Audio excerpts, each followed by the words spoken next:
U.S. Vice President Kamala Harris has called Iran a destabilizing and dangerous force in the Middle East. She's reaffirmed her unwavering commitment to Israel's security amidst the ongoing tensions. Harris emphasized that the U.S. stands firmly with Israel in facing the threats posed by Iran. In a major news break coming in from the U.S. Vice President Kamala Harris has called Iran a destabilizing and dangerous force in the Middle East. She's reaffirmed her unwavering commitment to Israel's security amidst the ongoing tensions and emphasized that the U.S. stands firmly with Israel in facing the threats posed by Iran. I condemn this attack unequivocally. I'm clear-eyed. Iran is a destabilizing, dangerous force in the Middle East, and today's attack on Israel only further demonstrates that fact. Earlier today, I was in the Situation Room with President Biden and our national security team as we monitored the attack in real time and ensured that the protection of U.S. personnel in the region is paramount. I fully support President Biden's order for the U.S. military to shoot down Iranian missiles targeting Israel, just as we did in April. We are still assessing the impact, but initial indications are that Israel, with our assistance, was able to defeat this attack.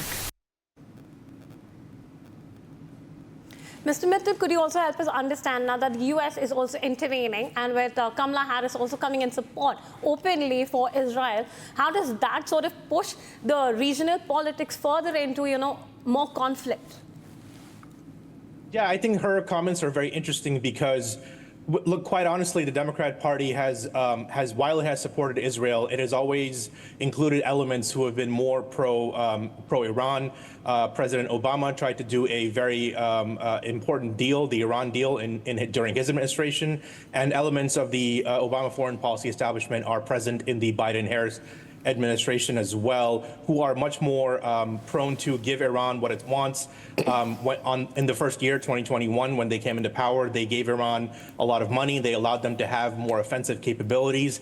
And so it's quite hypocritical of her to now say that, because there's an election going on in America, that they are now taking the pro-Israel stance. And quite honestly, for the last year, since October 7, they have been the mitigating force. They have been the one holding Israel back from doing these offensive moves. And again, it's understandable. They're playing the balancing act.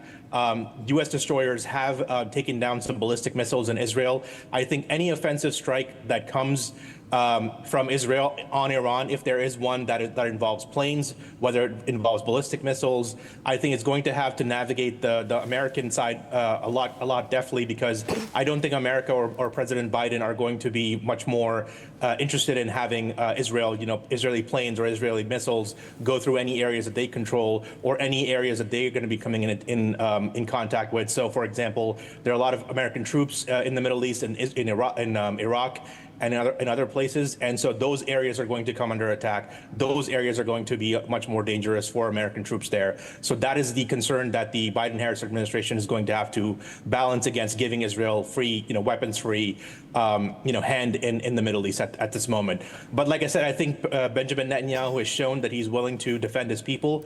He's willing to defend his country. And I think, quite frankly, he's tired, and a lot of people in America are tired of this sort of, hand-raising tactic from the Biden-Harris administration. A lot of their talk, like I said, is just electoral talk. They're just trying to make sure that they don't lose support from their Jewish voters and donors. Mr. Mittal, I would also want to understand, with Iran warning the U.S. against supporting Israel so openly as well, how is that likely to play out for the U.S., as you mentioned about the American troops who are stationed there as well? Well, I think the only diplomatic play that the United States has here is to really put pressure on the Iranian government to make sure that they do not attack any Americans. I don't think they can stop the Iranians from attacking Israelis. I think the Iranians themselves are very angry right now, considering many of the top leaders of Hezbollah have essentially been taken out and Hezbollah has been decapitated. But I think I don't know how much. And like I said, I think the Iranian people themselves are probably going to be much more angry about this, but they're not in the mood for a war. I don't know if America it does have the diplomatic capital to actually put that pressure on Iran to not act or react or retaliate. In my opinion, I think currently this is going to be a fight between Israel, Iran, with the Middle Eastern power, Saudi Arabia, Jordan coming into play a lot more than the United States currently. I think the United States is basically sitting there with their hands tied behind their back. Mr. Middle, please stay with us. I'll get back to you shortly. We're getting raw footage, visuals coming in from Iran, where Iran's launched dozens of missiles into Israel on Tuesday, and this has sharply escalated a conflict between Israel and the Iran-backed terrorist Hezbollah and the Hamas that began nearly a year ago and has threatened to push the Middle East closer toward a region-wide war. The sky turned orange due to the growth of missiles as air raid sirens sounded across the country. Following the attack, millions of residents scrambled into bomb shelters. Viewers, you're looking at raw visuals coming in as Iran launched dozens of missiles into Israel on Tuesday. This has sharply escalated the conflict between Israel and the Iran-backed terrorist Hezbollah and Hamas that began nearly a year ago and has threatened to push the Middle East closer toward a region-wide war. Mr. Mittal, could you help us understand now with the region-wide escalation in the Middle East, how is that likely to play out in terms of the supply chain and the conflict in terms of the impact on other countries because of this conflict? Well, the supply chain is already affected currently as Israel has already hit the Houthis in Yemen, and they have shown their willingness to destroy the oil infrastructure in Yemen. So I expect a similar attack. In fact, a more likely attack from Israel on Iran would be hitting Iran's oil infrastructure first, economic targets first, then the defense targets most likely second, if not in parallel. And so the fact is that Iran and the Houthis themselves are very active in the Gulf region, in the Gulf Sea, and if they do so wish, they could end up destroying or stopping shipping for a very long time. I think that is most likely going to be the place that the United States is going to play a role in keeping those lanes open, making sure the supply chain isn't affected as much as possible without entering into a conflict themselves. I think, and look, quite honestly, this has been a long time coming.